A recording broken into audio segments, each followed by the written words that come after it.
everybody! If you've ever tried to do underwater photography and just ended up with a series of blurry fish pictures, then this video is for you. Hi, my name is Lou and I'm a certified freediver and scuba diver living in Melbourne. Today we're doing something a bit different to my previous videos. As I've said before, one of the most wonderful things about being part of the scuba diving community is just that, being part of a community. I recently had the pleasure of meeting Sam Smith, a kick-ass underwater photographer living in the Mornington Peninsula. I attended one of his underwater photography workshops and I thought, hey, why not spread the love? So here it is. Today we're diving into the world of underwater photography with Sam Smith. So let's go over the basics. Who knows what the exposure triangle is? So the exposure triangle is essentially how a camera creates an image in terms of light. So we have three main features of a fully operational manual camera. We have an aperture, we have the ISO, and we have the shutter speed. What does it mean? So aperture is essentially the adjustable lens opening. And what happens is at a lower aperture number, the lens opening is very, very wide and open. And at a higher aperture number, the lens is very, very closed and shut down. And that's going to influence both your depth of field as well as the amount of light coming into the camera. Easiest way to remember it, low number equals more light, less depth of field. High number equals less light, more depth of field. ISO is basically the camera's sensitivity to light. So it's telling the camera how sensitive do you want to be to light. High ISO typically would mean, so if you've got a high ISO number like 600, 700, 800, it typically means it's going to let a lot more light into the camera and it's going to be a lot more receptive to that light.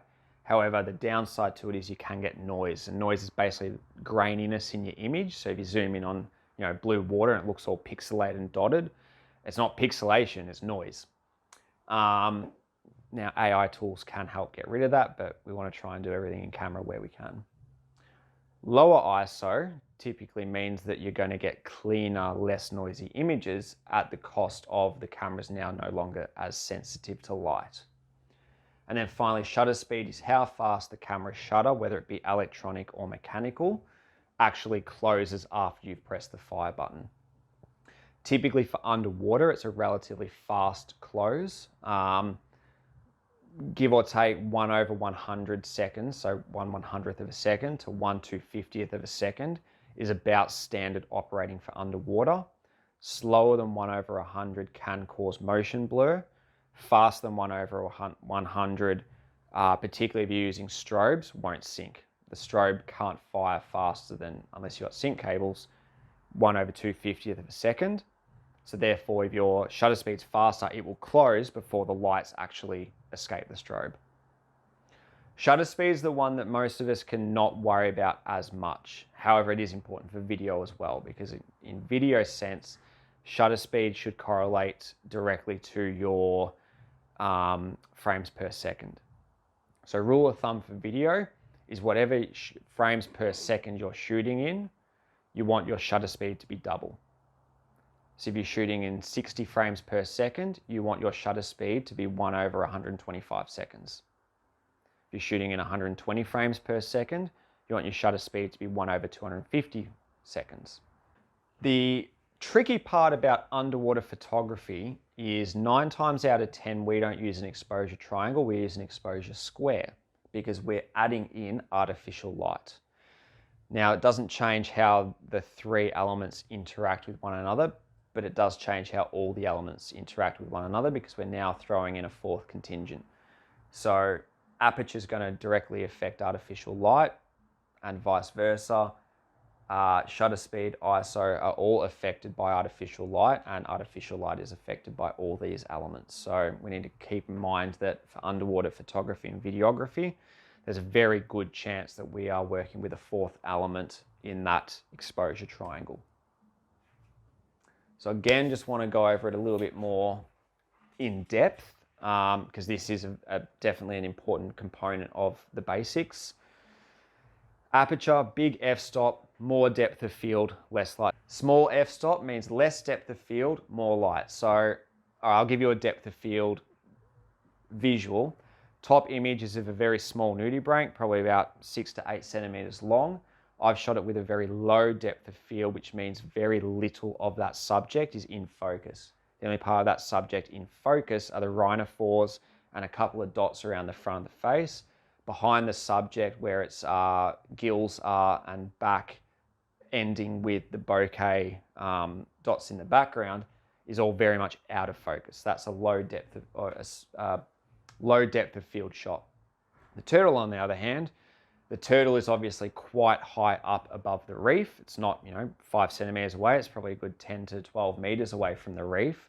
But because I've shot it with a higher aperture number, there's a lot of depth of field, which means a lot of the image is in focus. My typical rule of thumb, my starting point for wide angle, I tend to try and sit between f8 and f11 because that's allowing me to capture lots of detail. But it's also not closing the aperture small enough that I'm not letting in ambient light. Still want to let in ambient light where I can. So remember, bigger number means more depth of field, more of the image is crisping in focus, but I lose light because of it. So it's a balance. I want to retain some of that light, but I also want to keep that image nice and in focus because it's wide angle. We want everything to be in focus. So I find 8 to 11 is a good starting point. If I'm doing sunburst shots and I'm shooting towards the sun, which obviously the sun is a lot brighter than anything we can produce light-wise, I need to close that aperture very, very, very small. So that's where I'm going to go to my f16, f18, f20. Because I'm shooting towards the sun, naturally I'm going to lose light. So my shots are going to, I'm going to take that into consideration when I'm composing my images, that the main focus of the image is now the subject and the sun rather than the entirety of the foreground subject. And then for macro, if I'm doing night dives, I typically like to shoot a low depth of field. Reason being is I don't want to be shooting small subjects on sand, for instance, and have every single grain of sand in focus because it's distracting. If you try and look at a really nice subject that looks like sand on sand and every bit of sand is in focus, you're going to have a nice image of sand. Whereas if you're shooting a subject with a very low depth of field, the sand becomes a nice soft, unsharp, non-sharp, less sharp product, and your subject stays nice and sharp. But the trade-off is that my camera is now letting in more light. So I have to keep in mind, and then that's where I'm going to adjust things like my ISO and my shutter speed to compensate for that. If I'm doing macro in the daytime, and this is the ticket one for us TG shooters, we want to go high f-stop. So we want to be up at around f11 minimum up to f18, particularly if we want black backgrounds. So shutter speed, fast shutter speed is a sharper image but less light, and a low shutter speed is a blurred image but more light. Now, take blurred image with a grain of salt. That would have to be a slow shutter speed, whereas a lower shutter speed, like 1/125 seconds, isn't going to get motion blur. Wide angle, typically I like to shoot 1/125 to 160 as standard, and then that'll be, the lower number will be a higher f-stop, the higher number will be a lower f-stop, so that's the trade-off, they balance each other out. If I want to try and do a motion blur shot, I'll go nice and slow, 1/60, and that should give me a little bit of a shadowy silhouette behind a subject. If I want to do proper motion blur like the bottom image here, that's about 1/4 seconds. So it's a big leap from one to another. But that's a very niche style of photography. You wouldn't do that by standard unless you deliberately wanted a slow shutter speed image. If I want to shoot lower f-stops, or if I don't really want ambient light, that's where I'll go up to those high figures like 1/200 or 1/250.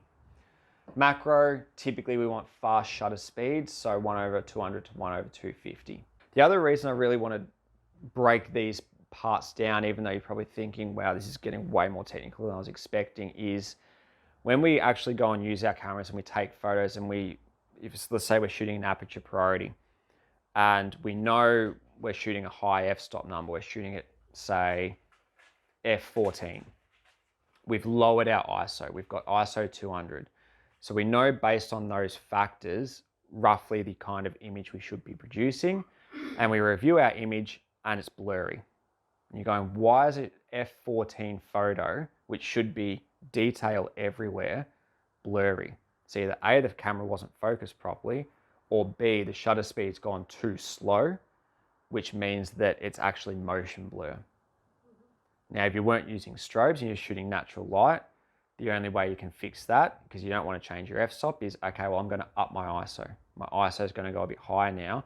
By going a higher ISO, my shutter speed shouldn't be as low as it is.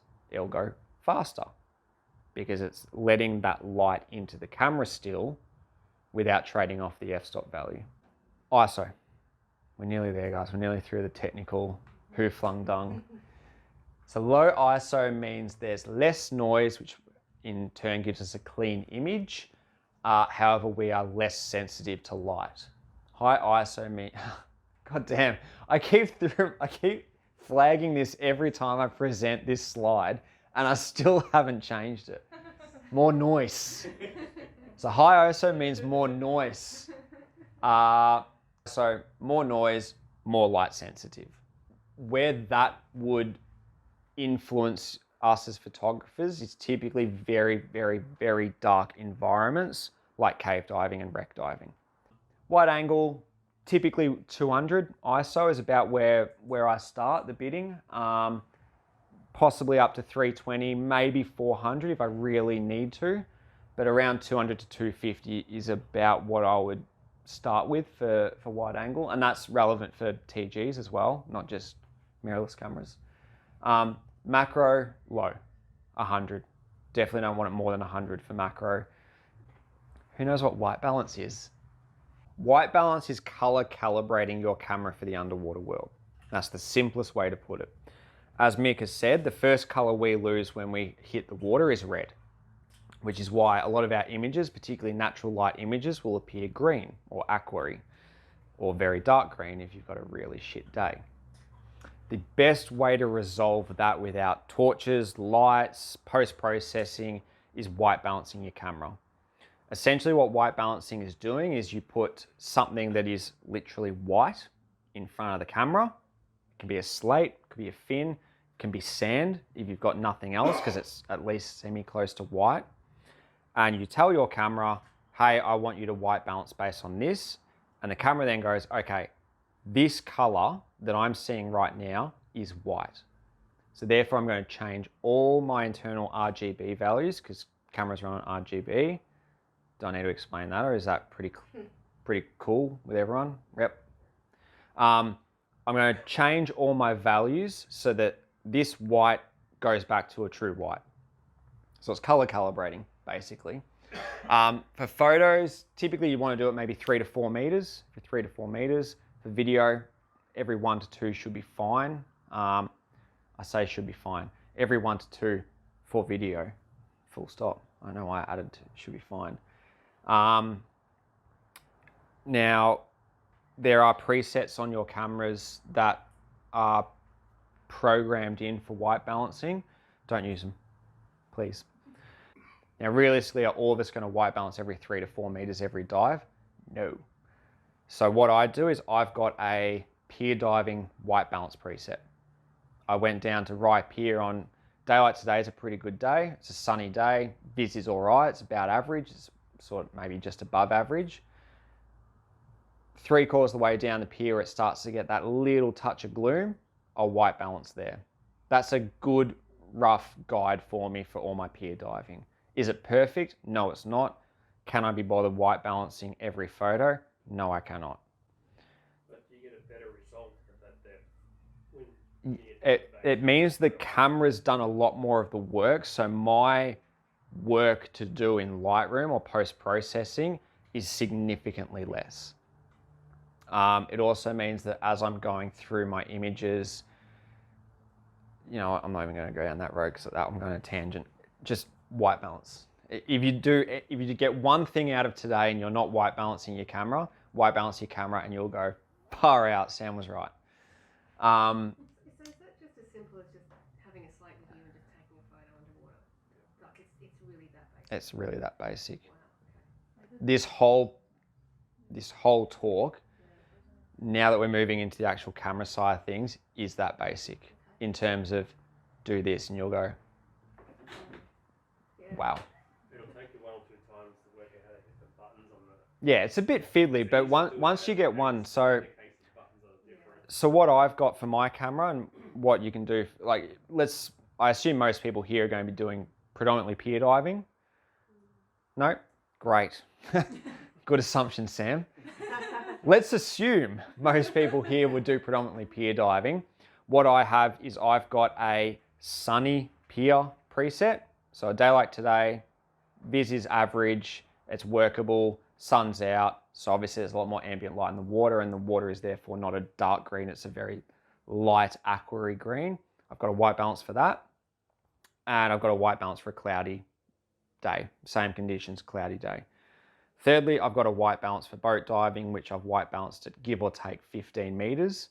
And that's pretty good for my 12 to 25 meter range without me worrying about too much. Now, I don't want to steal Sam's thunder, so I'm not uploading the whole underwater photography workshop that he gave us, because otherwise, why would anyone keep going if it's all here for free in the internet? So, if you want to check out and sign up to the next workshop, face-to-face, if you're based in Melbourne, again, check out the link below to the Scuba Doctor's website. And if you're not based in Melbourne but would still like to see the full workshop, I've got great news because we now have it available online. So I have also included a link in the description below for you to sign up to the online version of the workshop. So make sure to have a look at that. Big thanks to Sam and the Scuba Doctor team for sharing their knowledge and passion with us.